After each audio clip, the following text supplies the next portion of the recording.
আসসালামু আলাইকুম রহমতুল্লাহি ওয়া বারাকাতু। বরাবর মতো চলে আসলাম আবার একটা ভিডিও নিয়ে। তো আজকের ভিডিওর মধ্যে আমরা ভিডিআইকিউ নিয়ে কথা বলবো। যারা ইউটিউব নিয়ে কাজ করেন তাদের জন্য আজকের এই ভিডিওটা।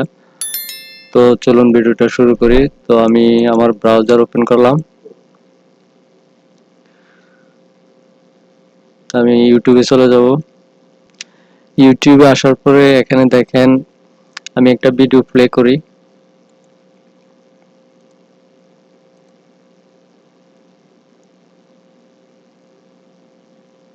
তো দেখেন আমি একটা ভিডিও প্লে করলাম। এখানে আমার ভিডিআইকিউ এক্সটেনশনটা ইনস্টল করা আছে। তো আমরা পূর্বে ভিডিআইকিউটা যেভাবে দেখতাম, নিচের দিকে আসলে এখানে আপনার ভিডিওর স্কোরগুলা দেখাইতো, আপনার এসইও স্কোরগুলা দেখাইতো। কিন্তু রিসেন্টলি আপডেট আসার পরে এই স্কোরগুলা আগের মতন করে দেখায় না। কিভাবে আমরা দেখতে পারি ওইটা আজকে দেখব। এখানে দেখেন উপরে একটা অপশন আছে ভিউ ওভারভিউ এআই কোর্স। এখানে দেখেন আপনার ভিডিআইকিউটা হয়তো ভিউর মধ্যে ক্লিক করা আছে।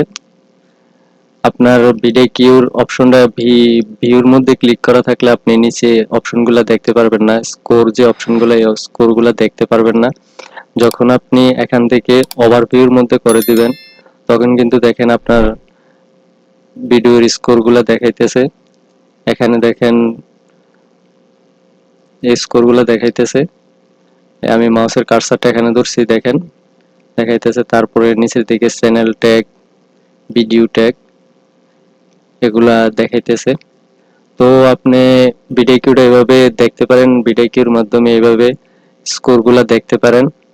রিসেন্টলি যে আপডেট আসছে, আপডেটের কারণে এমন হয়ে গেছে। তো আমার মনে হয় আগের আগের যে অপশনগুলো ছিল ওইগুলোই ভালো ছিল। বর্তমানে যে অপশনগুলো দেওয়া হয়েছে, আপডেট করছে, ওইটাও তো আমার কাছে পার্সোনালি ভালো লাগে নাই। তো যাই হোক, যেহেতু আপডেট আসছে, আপডেট করছে, তো আপনারা এইভাবে ভিডিওর স্কোরগুলো দেখতে পারেন। এখানে হয়তো আপনার ভিউর মধ্যে ক্লিক করা থাকবো, আপনি ওভারভিউর মধ্যে ক্লিক করলেই তারপর নিচের দিকে আসলে আপনি স্কোরগুলো দেখতে পাবেন। দেখেন এখানে স্কোরগুলো দেখাইতেছে।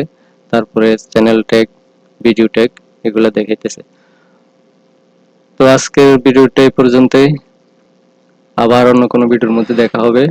সে পর্যন্ত সবাই ভালো থাকবেন। আসসালামু আলাইকুম রহমতুল্লাহি ওয়া বারাকাতুহু।